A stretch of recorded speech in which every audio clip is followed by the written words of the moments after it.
Hello and welcome to another Doctor's Assistant 1 video. Today I'm doing a review of the Doctor Who Visual Dictionary, the updated and expanded one. Well, I say that out loud, but then it's like, you've got Peter Capaldi on the front, so it's actually quite dated. It's the 29th of June 2023 of this recording. Yeah, I mean, apparently, originally this would have retailed for $14.99.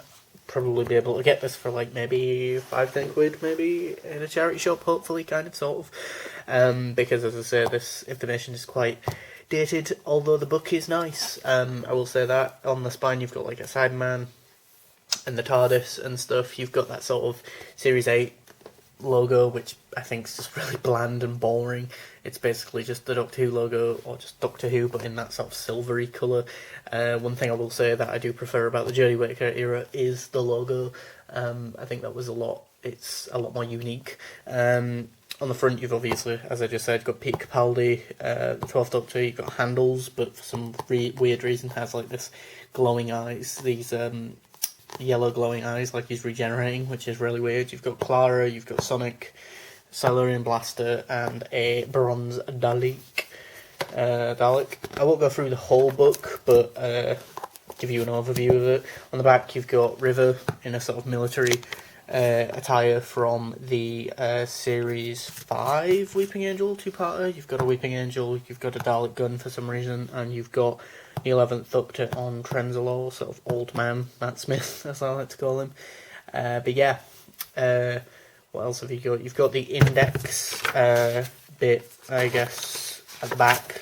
Yeah, you've got an index at the back. And then you've got the rest of the book, really. The main big interesting bit, I guess, is when you open this 2 pages up. You've got, like, this all sort of comes out, and then you've got the TARDIS. I do miss this TARDIS console, I'm not going to lie. I absolutely detest the Jodie Whittaker interior TARDIS. It's one of the worst TARDIS interiors, I think, personally. You've even got a little like picture of the Junkyard TARDIS, which I quite like, and that you've also got this sort of top-down view of the TARDIS from the Matt Smith era, I think it is, from like Series 5 and 6, which I always kind of forget is a thing, the sort of Series 5 and 6 interior TARDIS, because it's very sort of unique to that first bit of Smith's run, and that. The book predominantly only goes through modern Doctor Who, which I think is the biggest criticism I have of this book, although you do have literally a picture of Hartnell through to Smith, and then you've got, obviously, your big boy, Capaldi, and then you've got War there, as well as there. You've got the War Doctor, you've got the Curator, you've got other Doctors, but again, it only kind of goes through the sort of more modern stuff, which is why the next Doctor is there. Whereas I guess other Doctors you could have had were obviously the other first Doctors. You know, your David Bradley's, your I'm blanking on the name, Richard Hurndall. Is that it? Is that the guy from the 5 Doctors who's the first Doctor? I can't remember now. But yeah, I do like the sort of the layout of this book. I guess that's the one thing I will commend it for. Like these, every sort of page or so is sort of laid out with these sort of very nice stylized sort of borders, blue borders or different coloured borders, and then you've got, you know, facts, quick and easy readable facts. You've got different glossy images of like the character, with like little bits shooting off the said character that say things about what they're wearing and that. Generally speaking, you've got facts about them. Obviously certain characters not so much, like say Danny Pink. There are no facts about him, which is kind of funny.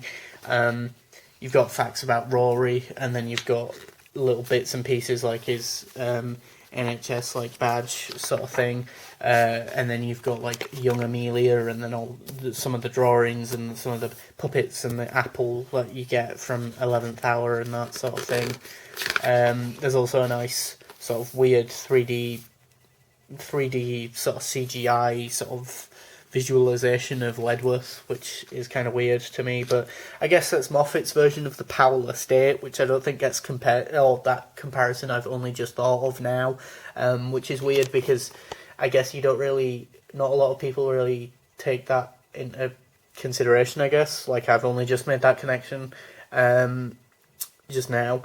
I've never really thought about it before, but then the difference is, I guess, the Powell estate, you go back to it quite a few times, whereas by like Series 6, because they have that big sort of let's go to America thing, Ledworth is very much just associated with Series 5 in my mind, whereas with like the Powell estate, that's Series 1 and 2, and then a bit of Series 4 and slash the specials maybe, you know, or like I associate with the specials. It's definitely a more grounded, real place, whereas Ledworth kind of just is there in the 11th hour. It's kind of there in Amy's Choice, and then maybe in the finale, kind of. You've got some RTD characters as well, like your Donna and your Captain Jacks, Martha, Rose. You've got stuff about Torchwood as well as obviously Unit, which I like that there's a big thing about Unit, or like 2 pages of Unit stuff. Again, a shame that there's no on Classic Who. I think that's the main thing that I'd say this book is missing. Although then again, you've got Sarah Jane Smith here. Although a weird picture of her because I don't think I've ever seen this costume in the show, which is bizarre. And then you've got K9 and you've got like 2 facts about him and that's about it, which is again kind of a shame.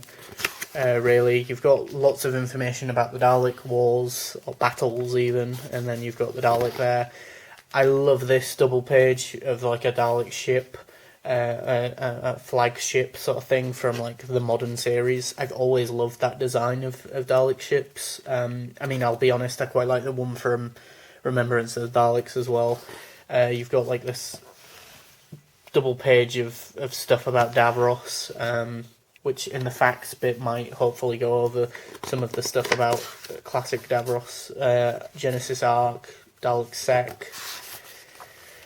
And then Cult of Skaro, some more stuff about Daleks, a lot on Daleks clearly, so I'd say, yeah, if you're a big Dalek fan, then yeah, this is the book for you. Cyberman-wise, it's a bit thinner on the ground, but again, I guess you're only going through more modern Dalek stuff, more modern Cyberman stuff, and there isn't as much from Series 1 through to 8, I guess. I mean, if you're including, like, obviously then Series 10 and then the sort of Chibnall era as well, then there'd be a lot more stuff on Cybermen. But yeah, I think again, if you can find this book for like 5-10 quid at a charity shop, I think it's probably worth it maybe. Or especially if you've only just gotten a Doctor Who, and that with like the Whittaker era, and you want to go back and you want to watch Series 1 through to sort of Series 10, and then you really enjoy those and you want a book to sort of like have all that sort of info, for lack of a better term, out of your head and in a book, then this would be the book for you, I guess. It's got some very nice, as I say, big glossy images of characters like Rassilon and the High Council stuff, and images of, you know, your boy Danny Pink and Rory and what's his face, what's her face, is she there? No. Oh my god, I can't find the character I'm on about. River Song somewhere. Oh, it goes through regeneration as well. Where is River Song? That's annoying. I can't find River Song. You got stuff about the Sonic Screwdriver. There she is, yeah. Basically what I'm trying to say is that, like, I don't think I have many books or stuff, merchandise, if you will, or memorabilia, whatever you want to call it, from this sort of era of Doctor Who, although I don't think, correct me if I'm wrong in the comment section below, I don't think there was that much merch and or memorabilia out around sort of after the 50th. Things sort of started to die down. Series 8, 9, there wasn't as much merchandise of the new variety. I mean, obviously there was still probably 1,000 Big Finish box sets being released every other week, slash the monthly range even, but, you know, I mean, modern stuff as in, like, new stuff based around what was currently on TV. There wasn't as much merch. I don't think that the figure range wasn't where it was back in the Tennant years. The books there was like maybe 3 BBC books with Capaldi, I think, or 2 with like maybe 3 with Capaldi's 12th Doctor and Clara, and then 3 with like Bill and the Doctor and Nardole, maybe, like sort of, so like maybe 3 during sort of middle of his run, so sort of series 9, and then 3 in series 10, but not when he was the new Doctor, which is a shame, really. I mean, again, you've got quite a bit of stuff with Matt and the War Doctor, and then 12 in this. If you're a big fan of the sort of Stephen Moffat era as a whole, sort of Matt Smith through to Capaldi, then again, I think this is a good book for you. As it sort of not skims over the RTD stuff, but it seems to be going through that sort of era a little bit more briefer, but then it sort of deep dives more into the Moffat era, which is a first, really, I think.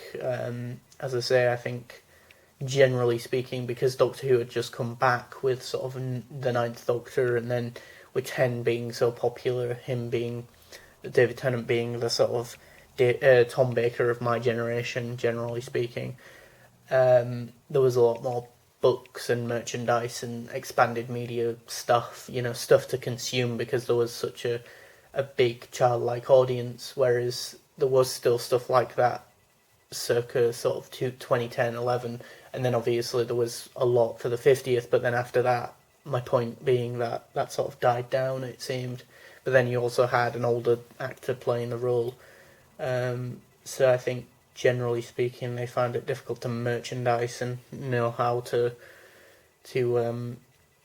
make books and stuff alongside the show to appeal to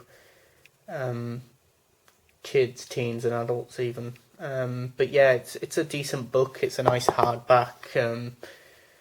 It's nice to have this information somewhere to sort of glean through. And I have flicked through the book, and it seems like it's got some decent information. Most stuff that I already know, but yeah, or most of the stuff I already know. But yeah, it's nice to just have it all in one book. But yeah, thanks for watching. Please do comment, rate, and subscribe to the channel.